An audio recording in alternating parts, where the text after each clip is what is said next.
Hi everyone, I'm Cheryl and welcome to the Sewing Room channel.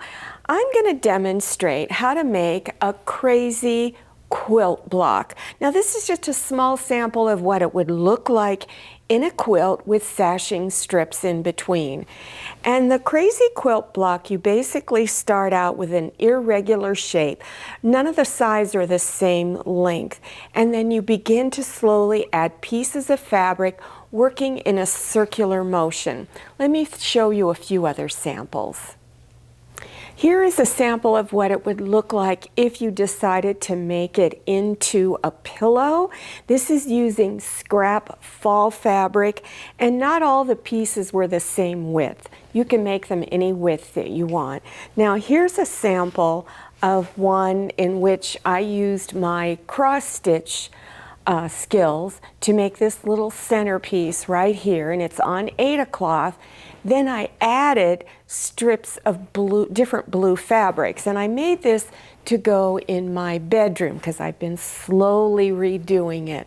Okay, let's get started. There's many different methods used for making a crazy quilt, and this is just one of them. So this is a common shape that you'll see.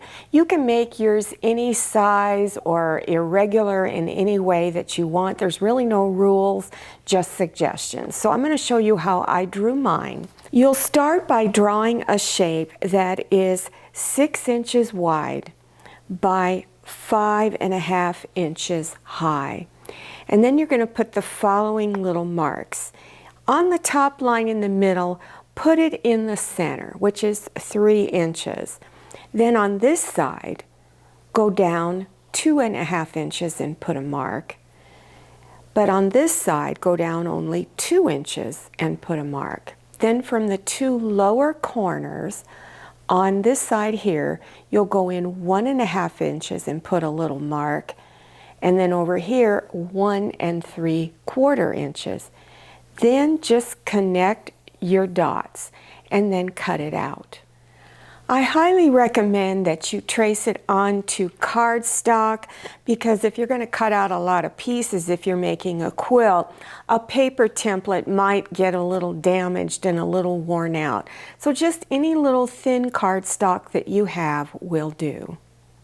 For this center section, you can make all of your blocks with the same color in the center, or you could make all of them different, or just use 2 or 3 colors and alternate them.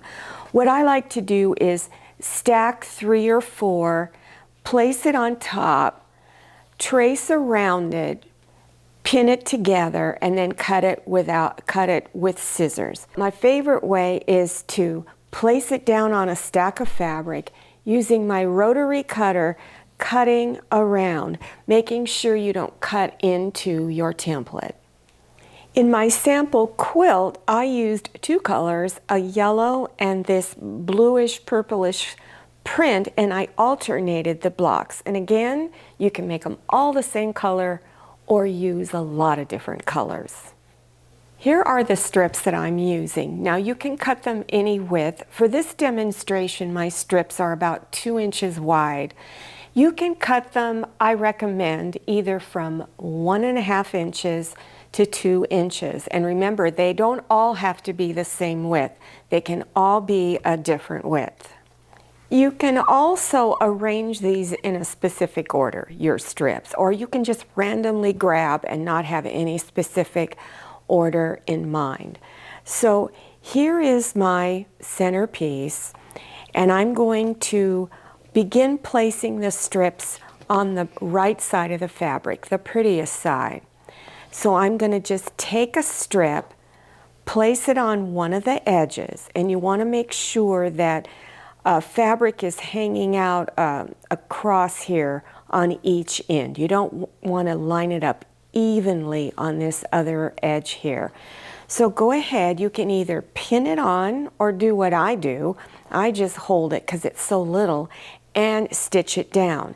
And I used a 1/4 inch wide seam. Now I'll keep a little pressing mat close by me, and I have just this little iron because you need to press as you go. And you go ahead and press this fabric right over the seam. Then open it up and press it again. Now, if you have one of these little tiny pressing mats, it's helpful to you to have it near you, because otherwise you'll be getting up and down out of your seat constantly. So what you want to do is take a ruler and lay it on this edge here and line it up like this. And then I'm using just a small rotary cutter and trim it off. You might want to keep a small trash can nearby too.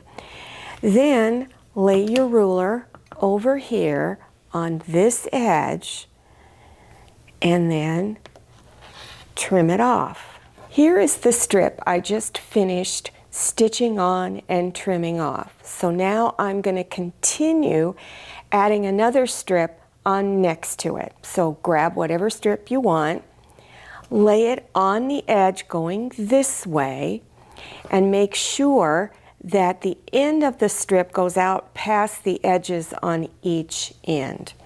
Go ahead and stitch it on.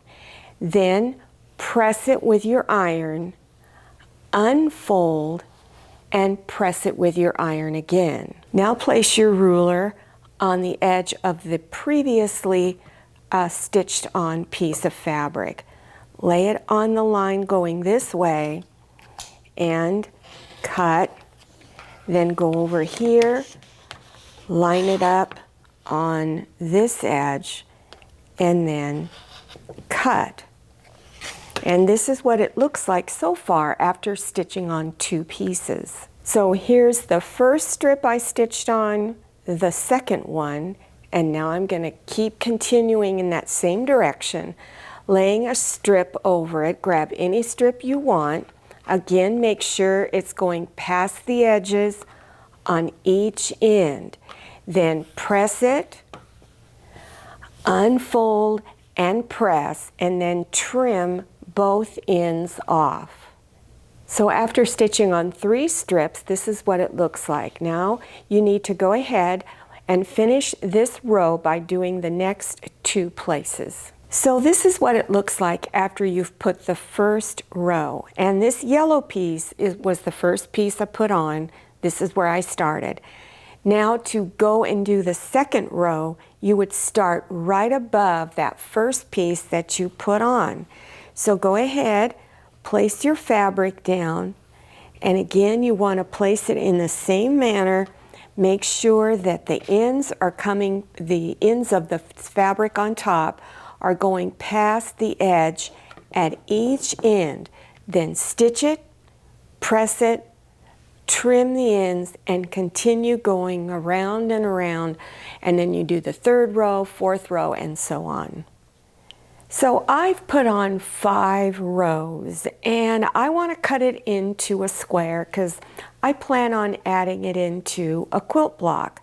Remember, if you want to make it into a pillow, you can just keep adding on more rows till you get it a little bigger than what you need. So you would go ahead and put a square ruler on this and keep moving it around till you get it, find the size that you want, whether it's a 10.5 inch, a 12.5, a 15.5, whatever it is you want to do. So I'm going to try to get it into a 10.5 inch square size. So I'm just going to, here's my 10.5 inch. I'm just going to keep making sure that I've got enough fabric there. So then you would go ahead and trim it off, and then trim it going this way. Whoops. Now to trim the other 2 sides, just bring this corner up over to this corner, so you kind of go in the opposite direction, and then go ahead and line up your lines on your cutting mat. And once you get it all lined up, you're going to go ahead and trim it to the size that you want and cut the other 2 edges. Now these scraps that you have left over Don't throw them away. What you want to do is just add them to your scrap pile, because you might be able to use some of these in the next block. Now when you're cutting them out, you can have this centerpiece off center, or you can try to center it exactly in the middle. You might have to add on extra fabric to get it right in the middle. But then you would make sure you cut all of your blocks the same size. I cut this down to 10.5 inches. If they're all the same size, then you can just attach them together without sashing, or you can make sashing to go in between these blocks. If you want to put sashing in, these are the sashing strips, in case you didn't know what I was talking about. These separate your blocks and sort of highlight the blocks a lot more. You can make sashing that has squares in all of the corners, all up at the top, all the way around the quilt, throughout the quilt. Those are called cornerstones. Or you can just make it without, like I did here. So I'm going to have 2 separate tutorials down below your YouTube screen in the description section. So scroll down and click on the word more, and that section will expand open, and you will see the sashing. One will say sashing, another will say sashing with cornerstones. Plus, I'll also have information on how to put quilt binding on a quilt if you don't know how to do that. Plus, I'll have other quilt projects that you might be interested in doing. Well, I hope you enjoyed this tutorial and that you learned something new. Go through that scrap pile. You might find enough scraps to make at least one of these. Make a small block at first, work with it, maybe make 2 or 3 little small blocks and see how they turn out. Once you get the rhythm going, it's pretty easy and pretty mindless. Now, don't forget to follow me on Instagram and make sure you check out my Facebook page. Thank you so much for watching. I'll see you next time, and happy sewing.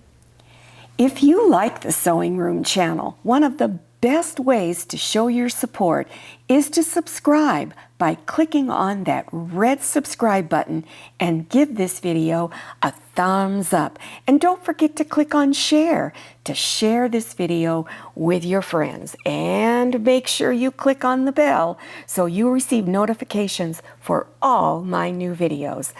I'm Cheryl, this is Manny, and this is Scotty. See you next time.